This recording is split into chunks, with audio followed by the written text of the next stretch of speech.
Okay, well, thanks everyone for being here. We really appreciate it.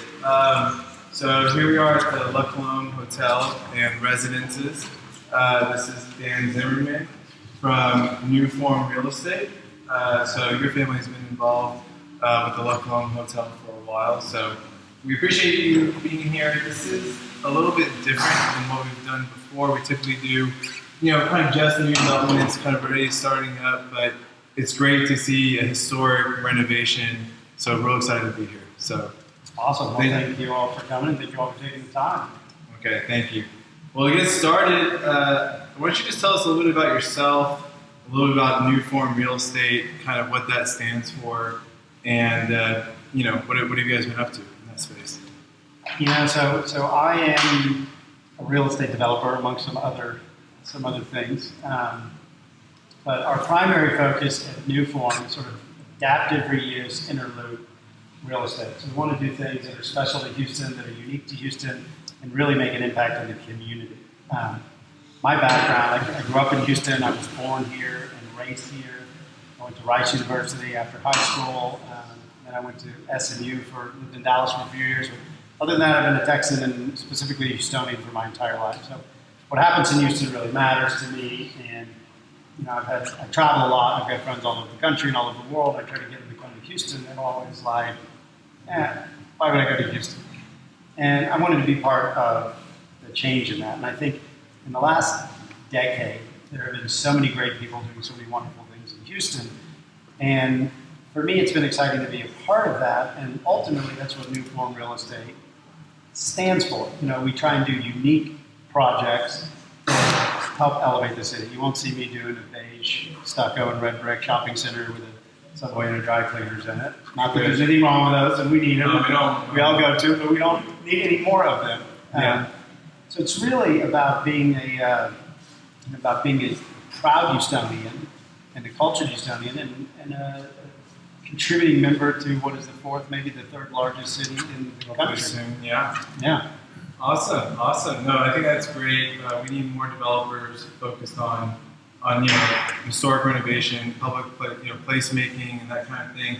I do like one of your developments in downtown off Main Street. Can you speak to that one a little bit? You know what I'm talking about? Yeah. I would think so. Yeah. Mandica.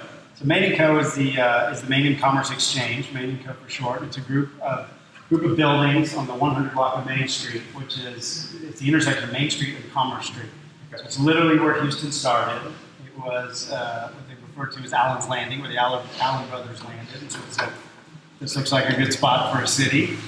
And it had the original farmers market, the original dry goods and notion stores, all the original law firms. It was really the heart of the city at the turn of the 19th century. And so what I did, I found these old buildings. I was kind of inspired by a creative tech space in New York called Fueled Collective. Okay. And I went up there and I saw this amazing real estate product, and it was all open floor plan in an old building that had been adapted, and it was full of these little companies. This was probably 15 years ago now. And it was full of these little companies like Vimeo and Foursquare and some other tech companies that have probably gone out of business since. But it was just this amazing collaborative environment. It was sort of the precursor to WeWork, and it was just fascinating to me. I said, well, why doesn't Houston have something like this? We're cultured, we're educated, we're traveled, we certainly have creators and young, innovative minds here. And so that's kind of what was my inspiration for Mandica. And then, of course, there aren't too many old buildings in Houston. So when I saw these from the 1800s, I think the 108 Main is a Brewster building. At the time I bought it, it was the 11th oldest building in Houston. And I think as long as I keep my building standing, I'm only going to go up that list because they're going to unfortunately probably keep tearing down older buildings. So Mandica was really just sort of the next iteration of what that really was meant to be and what was at its inception, which is sort of the hub for Houston. And it attracted 2 great tech companies, 3 great bars. Since then, we've had some turnover. Obviously, COVID's been unique, but unique experience for all of us. But I think the downtown office market is coming back. Downtown as a neighborhood is coming back. All the people that live there are still living there. Recreation is already back for sure. Everyone's excited to be back.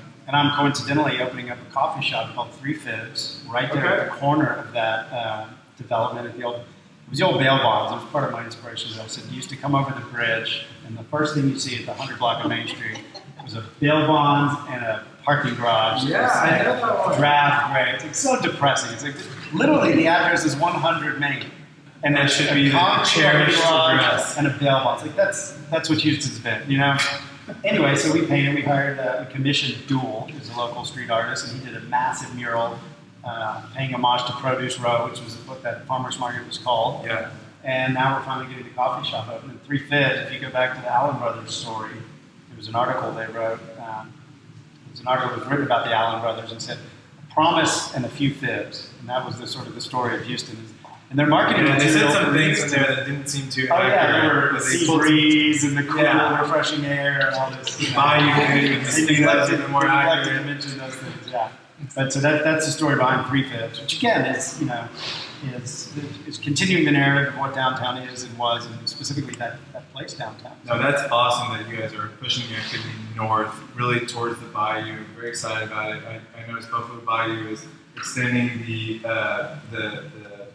park east, so hopefully that'll add some more activity down there as well. But that's awesome. Absolutely. That's really McIntyre's got open. McIntyre's, I've seen it. And I That's love- huge for downtown. I love the design of McIntyre's. It's designed element in downtown McIntyre's. It's designed to flood on the bottom level.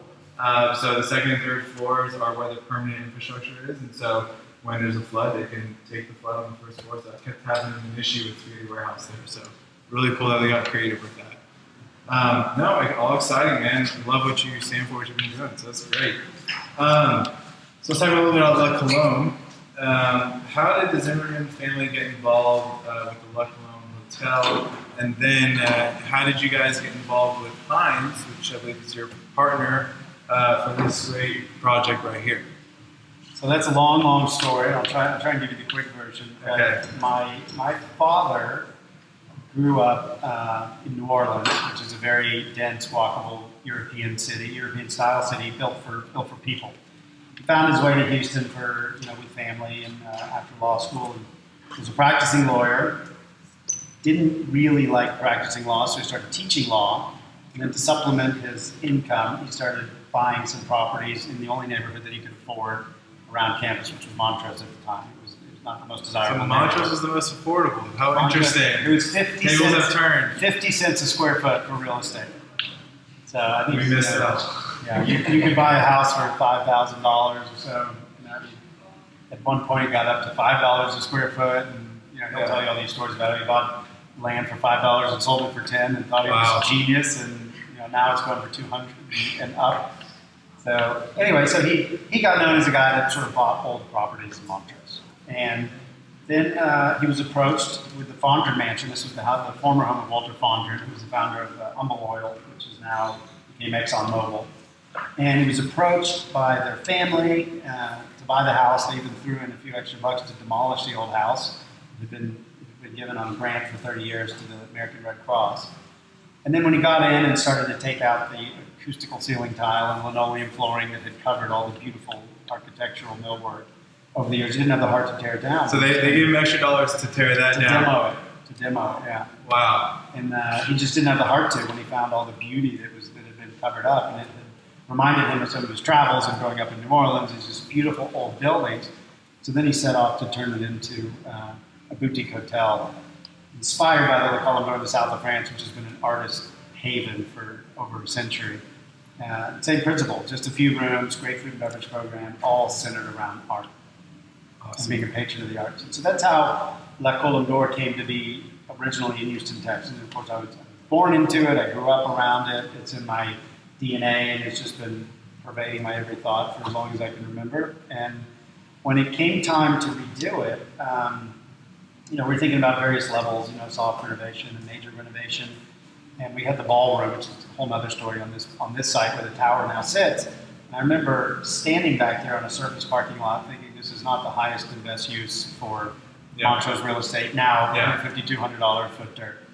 So that's when we set out to say, okay, how would we want to expand? And we looked at several different scenarios, pure hotel, office building, combination, condominium.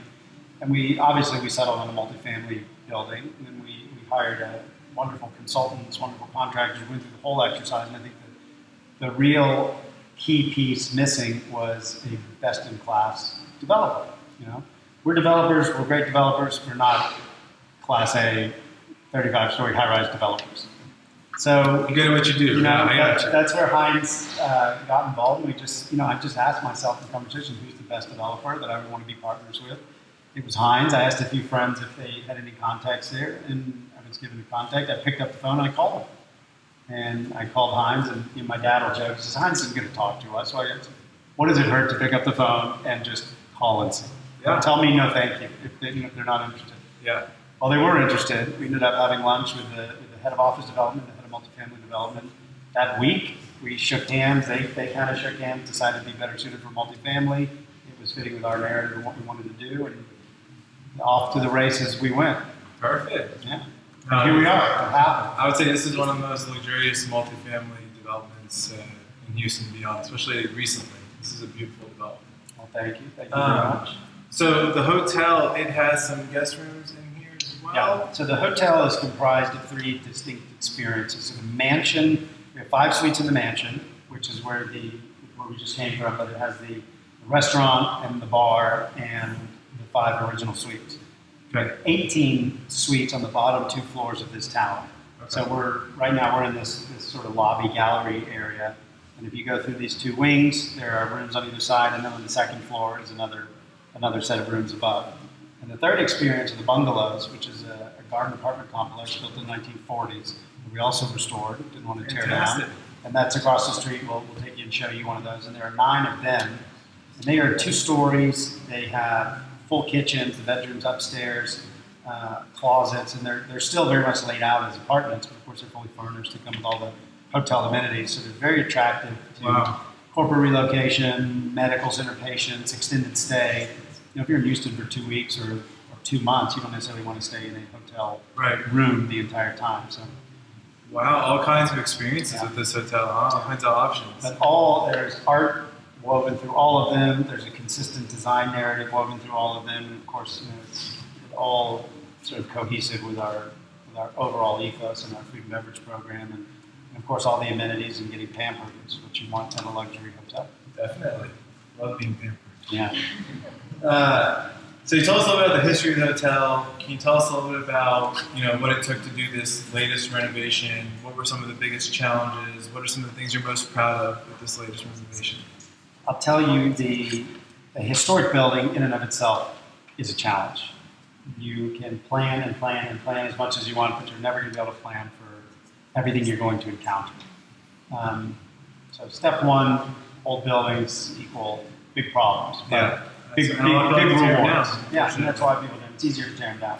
But they reap big rewards. And people come in and you can't recreate that type of construction. You can't recreate the millwork and the woodwork and the depth of the walls. They're just, you can't build it. It would be cost prohibitive. And if you could even find the trades today to do it. Wouldn't feel the same. Yeah, it wouldn't. So that's one of the big challenges. On this particular project, we had 3 projects going on at the same time. So we had the mansion, the tower, and the bungalows. So the 3 projects, there were 3 general contractors, there were 3 architects, there were thankfully 2 interior designers. Rote Studio did the mansion and the tower, and then Jen Braverman did the bungalows with Jen Design Group. So, you know, managing all of these different projects concurrently was just a total mind-blowing experience. You know, any one of them in and of themselves is a major project, but to try and make them all sing together and sequence together and not get in each other's way and be different, but part of the same story was a lot of fun. And it's beautiful. I like to not think of things as problems. I like to think of them as puzzles, and I think there's always a solution, but a lot of head scratching and a lot of frustration and a lot of emotion that goes into it. But when it's all said and done, and you look back, you know, a year ago, I was thinking this was a disaster, and how are we going to finish this and get it done all the time? And here we are today, and it's just beautifully humming together. Love it, man. The city loves you guys for that. I'll tell you that. Well, thank you. So let's talk about the hospitality industry and the hotel industry and kind of what's happening with the pandemic. So obviously with the pandemic, hotels took a very, very big hit. Um, it is coming back, office is coming back, but it still is a big issue. And here in Houston, I think the hotels are bouncing back pretty good at this point, but a lot of it is leisure-oriented travel. Houston is historically a heavy business city. A lot of our hotel occupancy comes typically from business travel. So kind of how do you see that affecting the market? Where do you see the market going from a hotel perspective? And then any comments about how that is affecting, La Colombe specifically? To the hospitality market, broadly speaking, it's certainly suffering from the coronavirus pandemic. Some properties, unique properties, have actually done better. And you start to think about properties that are 1 or 2 or even 3 hours from a major city, and you're getting the staycation mentality, you're getting a lot more road tripping.